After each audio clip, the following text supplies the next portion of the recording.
Muito bem, este é o bloco derradeiro e falávamos então das capciosas antecipações com dolo, não é? Então você aprendeu comigo que nem toda antecipação vai avocar o 150 parágrafo 4º, porque a coisa estava muito simples, né? Uma estrada lá, uma estrada cá, não é? Mas há essa situação polêmica, apimentada, que são as antecipações com dolo. E aí você aprendeu que não se aplica o 150 parágrafo 4º, vai ser aplicado um 173, inciso 1º. E ela é uma ressalva do próprio 150 parágrafo 4º. Veja aqui, ó. O 150 parágrafo 4º deverá ser ressalvado no seguinte caso: se houver prova da ocorrência de dolo, fraude ou simulação. Nesse caso, avoca-se a aplicação do artigo 173, inciso 1º. Então, fico muito feliz de ensinar isso para vocês. Agora vamos fazer exercícios e caminhar para o fechamento da matéria, tá? Então, exercício de fixação. Fato gerador do ISS, abril de 2010, muito bem. Teve uma antecipação de pagamento, olha que legal. E o fiscal chegou à empresa e falou, olha, vocês anteciparam, tudo bem, mas eu estou aqui para cobrar a diferença. Então, lavrou uma auto-infração em agosto. Houve decadência? Quando se disse antecipação de pagamento, aqui sem dolo, tá? Se eu quisesse falar em dolo, eu teria falado. Então, sem dolo, tá? Então, se é uma antecipação de pagamento pura e simples, portanto, não dolosa, não é? É o 150 parágrafo 4º. Então, a conta é muito simples. Você vai pegar a data do fato gerador, que é abril de 2010, ó. Abril de 2010, ó. Tá? E vai somar 5 anos. 1, 2, 3, 4, 5. E vai chegar a abril de 2015. Portanto, até abril de 2015, olhando para mim um pouquinho, nós poderemos ter a cobrança do resíduo, até abril de 2015.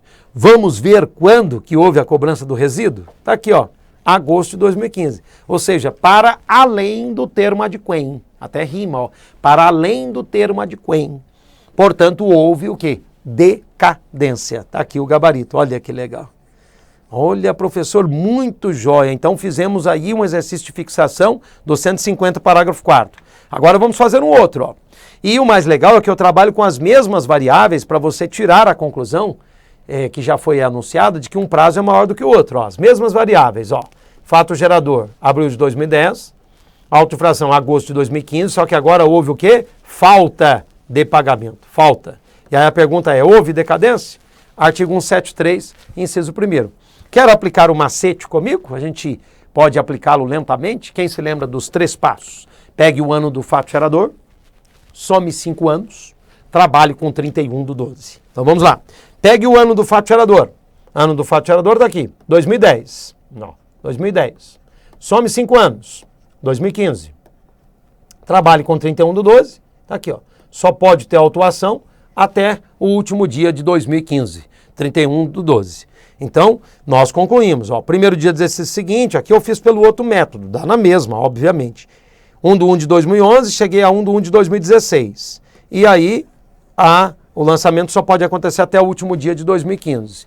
Se o lançamento pode acontecer até o último dia de 2015, veja quando que teve o auto de infração, ó. Agosto de 2015. Portanto, não houve decadência. O mais legal aqui é vocês perceberem o seguinte, são as mesmas variáveis, e aí eu trabalhei com 150 parágrafo 4º, que é o primeiro exercício, esse aqui, ó.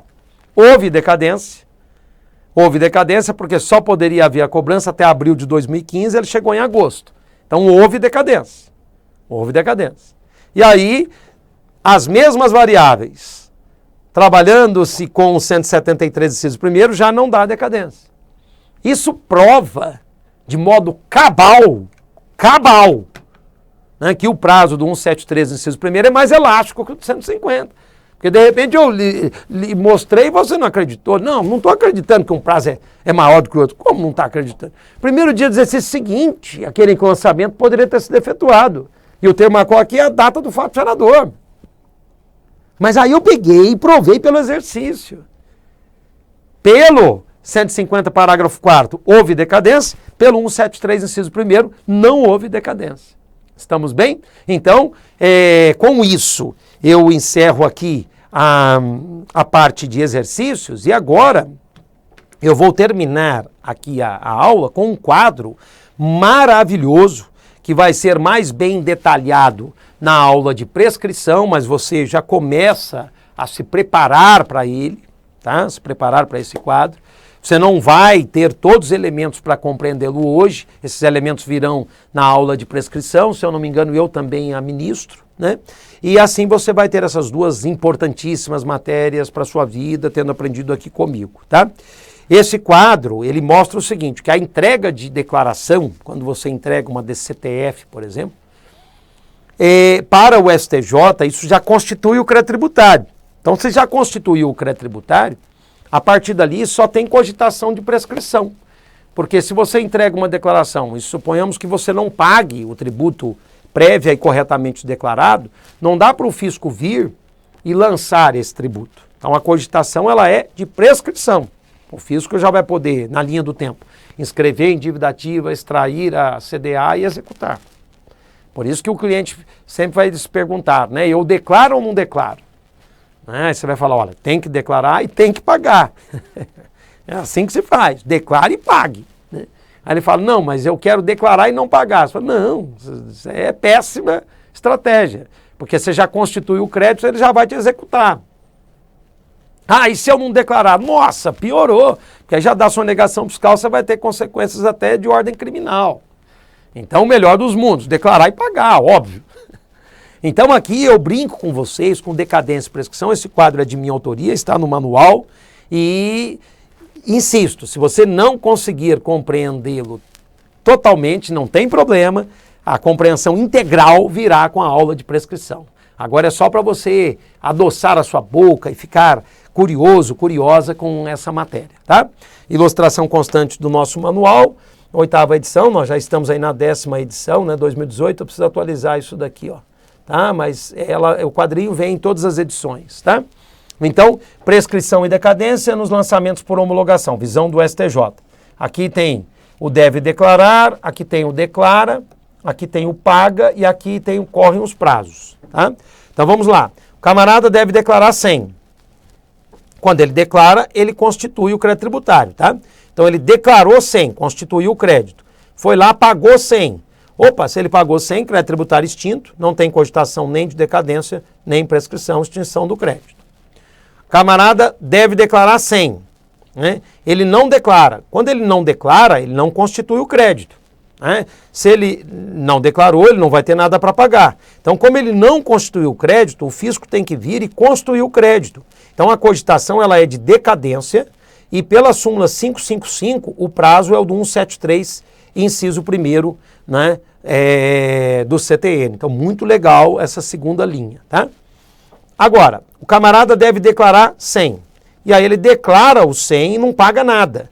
Eu já lhes disse, como o crédito tributário está constituído pela entrega da declaração, não se cogita de decadência, cogita-se de prescrição. Então, prescrição ele vai ser executado no valor de 100. Muito bonito isso, né? Deve declarar 100. Ele declara 80, a menor, mas paga os 80. E aí a dúvida é, e com relação àquilo que ele não declarou? Opa, com relação ao que ele não declarou, não foi constituído o crédito, decadência no valor de 20. Deve declarar 100 e declara 80 e não paga nada. Com relação ao que ele declarou, já constituiu o crédito tributário, a cogitação é de prescrição no valor de 80. Com relação ao que ele não declarou, que são os 20, tem que haver a constituição do crédito no valor de 20. Eu tenho, assim, muita felicidade em dividir esse quadro para vocês, porque ele assim, nunca vi isso em livro nenhum, nunca. Né? Isso aqui a gente vive no escritório, eu falo, não, eu tenho que passar isso para os meus leitores, eu criei essa imagem e todos vocês gostam nas turmas de pós-graduação, para concurso, é algo muito bonito. E as súmulas têm vindo aí para confirmar a nossa orientação, a súmula 555 do STJ, e então é um quadro que vem a calhar nesse momento final da aula, tá? Como a matéria ela já está aí praticamente vencida, nós temos aqui um teste, eu vou fazer um teste, deixar um outro para vocês curtirem em casa, né? Faça o teste, escolha a alternativa, é um teste de concurso, não tem problema, né? Ainda que estejamos na pós, porque por ser uma aula muito prática, você só aprende com testes, né? Com situações. Então eu vou fazer esse teste com vocês agora. A empresa IC Materiais de Construção Limitada, no período de maio de 2006, recolheu ICMS na venda de tijolos pela alíquota de 12%, por entender que seus produtos faziam jus a benefício fiscal destinado a produtos básicos de construção civil. Então vamos usar aqui, ó, esse espaço aqui embaixo. Ó. Essa empresa, no período de maio de 2006, recolheu ICMS na venda de tijolos, né? Então o fato gerador aqui do ICMS aconteceu em maio de 2006. Como ele está falando que teve o recolhimento, então vamos lá. Teve uma antecipação de pagamento. Antecipação de pagamento. Tá? Legal. E por entender que seus produtos faziam jus a benefício fiscal destinado a produtos básicos. Tá? No entanto, a Fazenda Pública Estadual, no dia 30 de novembro de 2011, lavrou auto de infração contra a empresa. Então existe um auto de infração que foi lavrado em 30/11 de 2011. 30/11 de 2011. Muito bem. Então, ó, comigo, tudo que você aprendeu hoje. Tem um fato gerador em maio de 2006, teve uma antecipação de pagamento, eles não podem ajudar mais. Já deram todos os subsídios de que precisamos. Você aprendeu. E aí vem o fisco e fala, ó, estou aqui para cobrar uma diferença que eu entendo devida. E lavrou o auto de infração, que data ali, ó, 30 de novembro de 2011, tá? Eu vou continuar a leitura, virei, ó, exigindo a diferença entre a alíquota. Para a Fazenda Pública, os tijolos vendidos, por serem de material especial impermeabilizado, não faziam jus ao benefício, tá? A empresa, na data 2 de janeiro de 2012, ajuizou uma ação anulatória, sustentando a ocorrência da decadência. Então, para a empresa, houve decadência. A empresa falou na anulatória, houve decadência. Você vai calcular comigo para ver se houve. E é bem provável que eles perguntem aqui se a empresa falou besteira ou não. Então é super legal esse jeito de fazer teste. Prova para a Procuradoria do Acre, que é uma beleza de teste. Considerando o entendimento do STJ, assinale a alternativa correta. Então aí vem as alternativas, ó, A, B, C, D. Né? Já temos a resposta aqui, mas a resposta é o de menos. O legal é você trabalhar comigo. Então vamos lá, ó. Aqui, fato gerador maio de 2006, antecipação, qual é o artigo que nós vamos aplicar? 150, parágrafo 4º. O 150, parágrafo 4º do CTN, qual é a bolinha? A bolinha, né, 1, 2, 3, 4, 5. A bolinha, que é essa daqui, é a data termoacó. Termoacó. É a data do FG.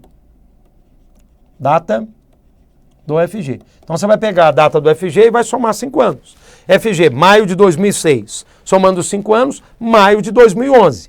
Se ele lavrou um auto de infração em novembro de 2011, ó, novembro de 2011, lavrou muito além do termo adquem. Então, houve decadência. Como a empresa falou que houve decadência, a empresa está corretíssima. Houve decadência porque só poderia ter lavrado o auto de infração até maio de 2011 para cobrar essa diferença. Como veio o auto de infração em novembro, decadência. Olha que coisa linda, prática, muito bonita para concurso, tá? Então vamos lá, ó. A ação anulatória deve ser julgada procedente, uma vez que em se tratando de tributo sujeito a lançamento por homologação, prazo decadencial tem como termo inicial o momento do fato gerador, no 150, parágrafo 4º, ó. Essa é a correta, tá?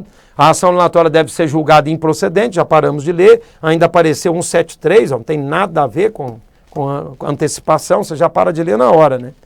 A ação deve ser julgada procedente, visto que ocorreu prescrição. Como prescrição? Não tem nada a ver com prescrição, é lançamento. Olha como eles misturam, porque sabem que o candidato não consegue distinguir decadência com prescrição. O candidato que não estudou conosco, né? Vai trocar tudo decadência com prescrição. Ora, está falando de lançamento, não tem nada de prescrição aqui. A aula de prescrição é outra coisa. A ação deve ser julgada improcedente, né? Visto que o prazo para lançamento é de 10 anos. Que loucura é essa? Que loucura, é o resgate dos 5 mais 5, né? Isso aqui, ó, ainda citou um 73, tudo errado.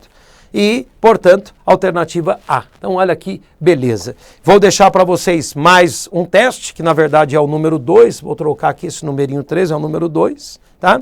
E aí vocês vão curtir. E, com isso, A bibliografia que eu mostrei, esses livros são excelentes para vocês terem na biblioteca, o Praticabilidade e Justiça Tributária, da querida professora Regina Helena Costa, toda a vida esteve comigo aqui na nossa pós, e agora está lá, né, no STJ, muito bem, um abraço para a querida professora Regina Helena Costa. Temos aqui o lançamento tributário e autolançamento, né, do querido professor Estevão Horvath, que foi o meu orientador no doutoramento em Direito Tributário na PUC de São Paulo, e também a obra clássica Decadência e Prescrição no Direito Tributário, Eurico Marcos Diniz de Santi, tá? Uma obra que também não pode faltar na sua biblioteca, tá? Com isso, o nosso muito obrigado. O nosso lema: estude mais, estude sempre. Temos aqui o nosso manual, se você quiser aprofundar esses cálculos todos, estão lá. Temos aí o CTN comentado e os estudos tributários, os 2 volumes, né, feitos para você, especialmente da pós-tributário, tá bem? E um pouquinho do nosso trabalho editorial, que você já conhece, tá? Nossas redes sociais, sempre o meu muito obrigado aos nossos fãs e seguidores. E aqui finalizamos, tá bom? Agradeço a excelente edição do meu amigo Rafa, que me ajudou. Hoje desejo a todos vocês excelentes e promissores estudos. E até a nossa próxima aula, ou comigo, né, aglutinando aqui as funções de professor, coordenador e convidado, ou com os nossos ilustres convidados. Tá bem? Um grande abraço, até a próxima, obrigado, tchau, tchau.